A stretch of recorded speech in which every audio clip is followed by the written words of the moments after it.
আপনারা কিছু মনে করবেন না, আজকে আমি একটু পরিষ্কার করে আমি কথা বলতে চাই।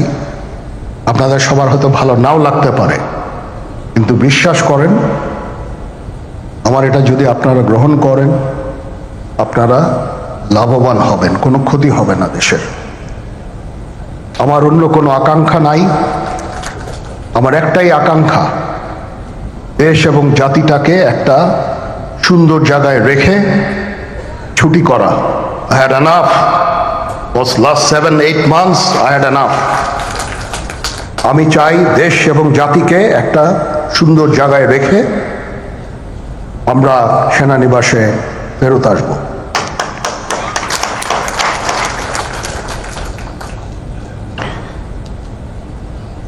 আরেকটা জরুরি বিষয় যেটা আমি ভাবলাম যে আপনাদের সাথে আমি শেয়ার করি। দেশের এই আইন শৃঙ্খলা পরিস্থিতি খারাপের পেছনে কিছু কারণ আছে। প্রথম কারণটা হচ্ছে যে আমরা নিজেরা হানাহানির মধ্যে ব্যস্ত, একজন আরেকজনের বিরুদ্ধে বিষোদ্গারে ব্যস্ত। এটা একটা চমৎকার সুযোগ অপরাধীদের জন্য। যেহেতু আমরা একটা অরাজক পরিস্থিতির মধ্যে বিরাজ করছি, তারা খুব ভালোভাবেই জানে যে এই সময়ে যদি এই সমস্ত অপরাধ করা যায় তাহলে এখান থেকে পরিত্রাণ পাওয়া সম্ভব। সেই কারণে এই অপরাধগুলো হচ্ছে। আমরা যদি সংগঠিত থাকি, একত্রিত থাকি, তাহলে অবশ্যই এটা সম্মিলিতভাবে মোকাবেলা করা সম্ভব হবে। Police, RAB, BGB, DGFI, NSI এগুলো দেশের জন্য অত্যন্ত গুরুত্বপূর্ণ কাজ করেছে অতীতে। খারাপ কাজের সাথে অসংখ্য ভালো কাজ করেছে। আজকে যে দেশের স্থিতিশীলতা, দেশটাকে যে এত বছর স্থিতিশীল রাখা হয়েছে, এটার কারণ হচ্ছে এই সশস্ত্র বাহিনীর বহু সেনা সদস্য, সিভিলিয়ান সবাই মিলে এই অর্গানাইজেশনগুলোকে, অসামরিক, সামরিক সবাই মিলে এই অর্গানাইজেশনগুলোকে এফেক্টিভ রেখেছে। সেই জন্য আজকে সুন্দর, এতদিন ধরে আমরা একটা সুন্দর পরিবেশ পেয়েছি। এর মধ্যে যারা কাজ করেছে, যদি অপরাধ করে থাকে সেটার শাস্তি হবে, অবশ্যই শাস্তি হতে হবে, না হলে এই জিনিস আবার ঘটবে। আমরা সেটাকে বন্ধ করতে চাই চিরতরে, কিন্তু তার আগে মনে রাখতে হবে আমরা এমনভাবে কাজটা করব এই সমস্ত অর্গানাইজেশনগুলো যেন আন্ডারমাইন না হয়। আজকে পুলিশ সদস্য কাজ করছে না, এটা বিশাল বড় কারণ হচ্ছে অনেকের বিরুদ্ধে মামলা, অনেকে জেলে। RAB, BGB, DGFI, NSI panicked. বিভিন্ন দোষারোপ, গুম, খুন ইত্যাদি তদন্ত চলছে। অবশ্যই তদন্ত হবে, দোষীদের বিচারের আওতায় আনতে হবে। এমনভাবে কাজটা করতে হবে যেন এই অর্গানাইজেশনগুলো আন্ডারমাইন না হয়। এই অর্গানাইজেশনগুলোকে যদি আন্ডারমাইন করে আপনারা মনে করেন যে দেশের শান্তি শৃঙ্খলা বিরাজ করবে, সবাই শান্তিতে থাকবেন, সেটা হবে না, সেটা সম্ভব না। আমি আপনাদের পরিষ্কার করে বলে দিচ্ছি, এই দেশের শান্তি শৃঙ্খলা রক্ষার দায়িত্ব খালি সেনাবাহিনীর না। 2 লক্ষ পুলিশ আছে, বিজিবি আছে, র্যাব আছে,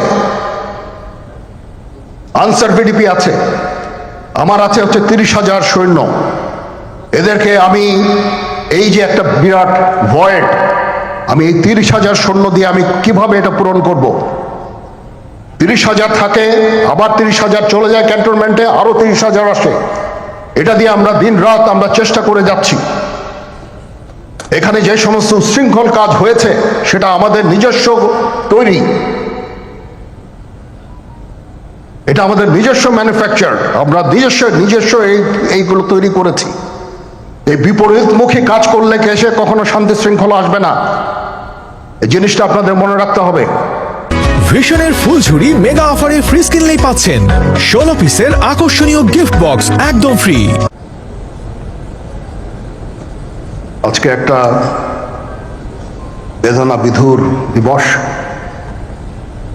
2009 সালের 25শে ফেব্রুয়ারি আমরা এই 57 জন চৌকস সেনা অফিসার এবং শুধু তাই নয়, আমাদের কিছু কিছু পরিবারবর্গর সদস্যদের আমরা হারিয়েছি। এখানে আসার সময় এই ছবিগুলো আমি দেখছিলাম। এই ছবিগুলো আপনারা অনেকে ছবিতে দেখেছেন, কিন্তু এগুলো আমার সব চাক্ষুষ দেখা। আমি একটা চাক্ষুষ সাক্ষী এই সমস্ত বর্বরতার। একটা জিনিস আমাদের সবসময় মনে রাখতে হবে, এই বর্বরতা কোনো সেনা সদস্য করেনি, সম্পূর্ণটাই তদানীন্তন বিজিবি সদস্য দ্বারা সংঘটিত। Full stop. এখানে কোনো ইফ এবং বাট নাই। এখানে যদি ইফ এবং বাট আনেন, এই যে বিচারিক কার্যক্রম এতদিন ধরে হয়েছে, 16 বছর ধরে 17 বছর ধরে যারা জেলে আছে, যারা কনভিক্টেড, সেই বিচারিক প্রক্রিয়া ব্যাহত হবে। এই জিনিসটা আমাদের খুব পরিষ্কার করে মনে রাখা প্রয়োজন। এই বিচারিক প্রক্রিয়াকে নষ্ট করবেন না। যে সমস্ত সদস্য শাস্তি পেয়েছে তারা শাস্তি পাওয়ার যোগ্য। এখানে কোনো রাজনৈতিক নেতৃবৃন্দ এর মধ্যে উপস্থিত ছিল কিনা, ইনভলভ ছিল কিনা, বাইরের কোনো শক্তি এর মধ্যে ইনভলভ ছিল কিনা, সেটার জন্য কমিশন করা হয়েছে। কমিশনের চেয়ারম্যান এখানে আছেন, উনি এটা বের করবেন এবং আপনাদের জানাবেন। বটম লাইন হচ্ছে যে এই সমস্ত আমাদের এই চৌকস সেনা সদস্য যারা প্রাণ হারিয়েছেন, তারা প্রাণ হারিয়েছেন তদানীন্তন বিডিআর সদস্যদের গুলিতে। আমরা নিজেরা এই সমস্ত জিনিস নিয়ে অনেক ভিন্ন মত পোষণ করছি। কেউ কেউ এই জিনিসটাকে ভিন্ন খাতে প্রবাহিত করার চেষ্টা করছি। সেটা আমাদের জন্য মঙ্গলজনক হবে না। আজকে যদি আমার যে উপদেশ আমি কিছু দিয়ে যাব, সেটা যদি আপনারা গ্রহণ করেন, আপনারা লাভবান হবেন, আমি এটা আপনাদের নিশ্চিত করছি। আমরা নিজেরা ভেদাভেদ সৃষ্টি না করি, আমরা নিজেরা ইউনাইটেড থাকি। আমাদের মধ্যে যদি কোনো সমস্যা থেকে থাকে, কোনো ব্যত্যয় থেকে থাকে, কোনো গ্রিভান্সেস থেকে থাকে, সেটা আমরা আলোচনার মাধ্যমে সমাধান করব। এটার জন্য ডানে বায়ে দৌড়িয়ে কোনো লাভ হবে না, নিজের ক্ষতি ছাড়া কোনো লাভ হবে না। আমি আপনাদের এই জিনিসটা নিশ্চিত করে দিচ্ছি। কিছু কিছু সদস্যদের দাবি যে তারা 2009 সাল থেকে আজ পর্যন্ত বিভিন্ন শাস্তি পেয়েছেন। কেউ কেউ দায়ী করছেন যে তারা অযাচিতভাবে শাস্তি পেয়েছেন। সেটার জন্য আমি একটা বোর্ড করে দিয়েছি, একজন লেফটেন্যান্ট জেনারেল সেই বোর্ডের সদস্য।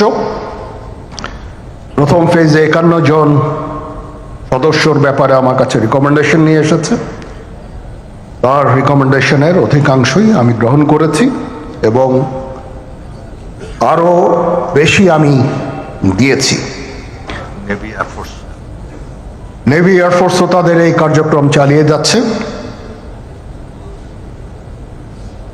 আমার স্ট্যান্ড পয়েন্ট হচ্ছে, যদি কেউ অপরাধ করে থাকে সেটার জন্য কোনো ছাড় হবে না, বিন্দু মাত্র ছাড় নাই।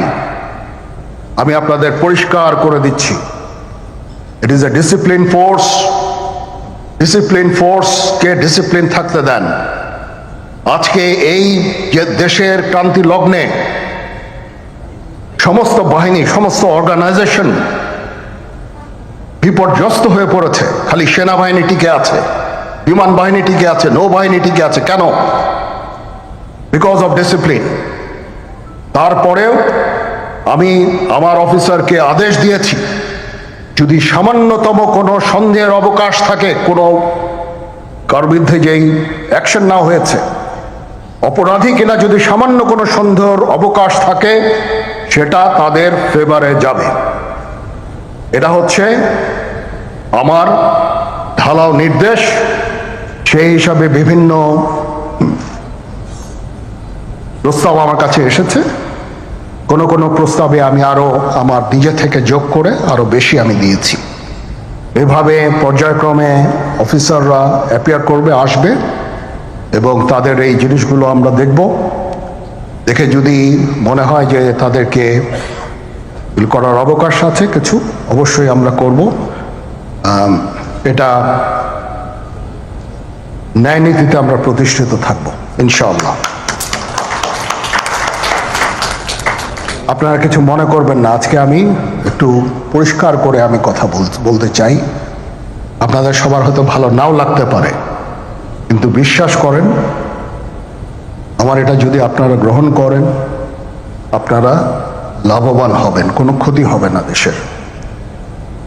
আমার অন্য কোনো আকাঙ্ক্ষা নাই, আমার একটাই আকাঙ্ক্ষা, দেশ এবং জাতিটাকে একটা সুন্দর জায়গায় রেখে ছুটি করা। I had enough. Was last 7-8 months I had enough. আমি চাই দেশ এবং জাতিকে একটা সুন্দর জায়গায় রেখে আমরা সেনানিবাসে ফেরত আসব।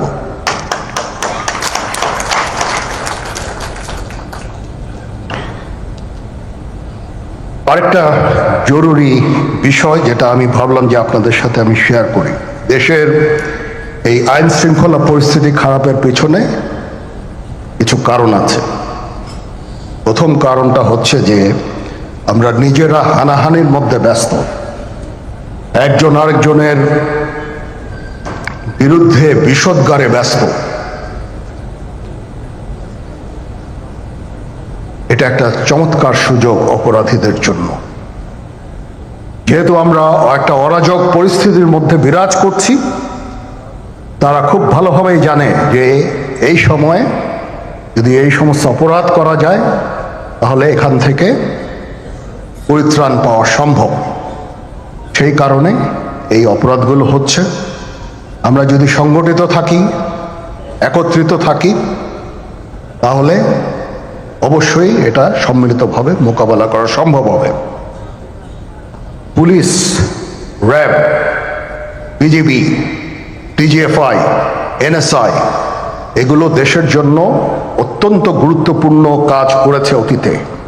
খারাপ কাজের সাথে অসংখ্য ভালো কাজ করেছে। আজকে যে দেশের স্থিতিশীলতা, দেশটাকে যে এত বছর স্থিতিশীল রাখা হয়েছে, এটার কারণ হচ্ছে এই সশস্ত্র বাহিনীর বহু সেনা সদস্য, সিভিলিয়ান সবাই মিলে এই অর্গানাইজেশনগুলোকে, অসামরিক, সামরিক সবাই মিলে এই অর্গানাইজেশনগুলোকে এফেক্টিভ রেখেছে। সেই জন্য আজকে সুন্দর, এতদিন ধরে আমরা একটা সুন্দর পরিবেশ পেয়েছি। এর মধ্যে যারা কাজ করেছে, যদি অপরাধ করে থাকে সেটার শাস্তি হবে, অবশ্যই শাস্তি হতে হবে, না হলে এই জিনিস আবার ঘটবে। আমরা সেটাকে বন্ধ করতে চাই চিরতরে, কিন্তু তার আগে মনে রাখতে হবে আমরা এমনভাবে কাজটা করব এই সমস্ত অর্গানাইজেশনগুলো যেন আন্ডারমাইন না হয়। আজকে পুলিশ সদস্য কাজ করছে না, এটা বিশাল বড় কারণ হচ্ছে অনেকের বিরুদ্ধে মামলা, অনেকে জেলে। RAB, BGB, DGFI, NSI panicked. বিভিন্ন দোষারোপ, গুম, খুন ইত্যাদি তদন্ত চলছে। অবশ্যই তদন্ত হবে, দোষীদের বিচারের আওতায় আনতে হবে। এমনভাবে কাজটা করতে হবে যেন এই অর্গানাইজেশনগুলো আন্ডারমাইন না হয়। এই অর্গানাইজেশনগুলোকে যদি আন্ডারমাইন করে আপনারা মনে করেন যে দেশের শান্তি শৃঙ্খলা বিরাজ করবে, সবাই শান্তিতে থাকবেন, সেটা হবে না, সেটা সম্ভব না। আমি আপনাদের পরিষ্কার করে বলে দিচ্ছি, এই দেশের শান্তি শৃঙ্খলা রক্ষার দায়িত্ব খালি সেনাবাহিনীর না।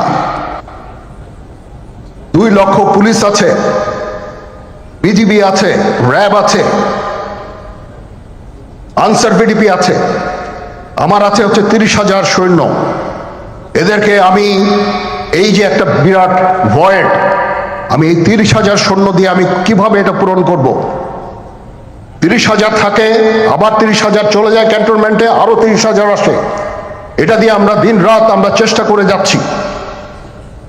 এখানে যে সমস্ত উচ্ছৃঙ্খল কাজ হয়েছে সেটা আমাদের নিজস্ব তৈরি, এটা আমাদের নিজস্ব ম্যানুফ্যাকচার, আমরা নিজস্ব এইগুলো তৈরি করেছি। এই বিপরীতমুখী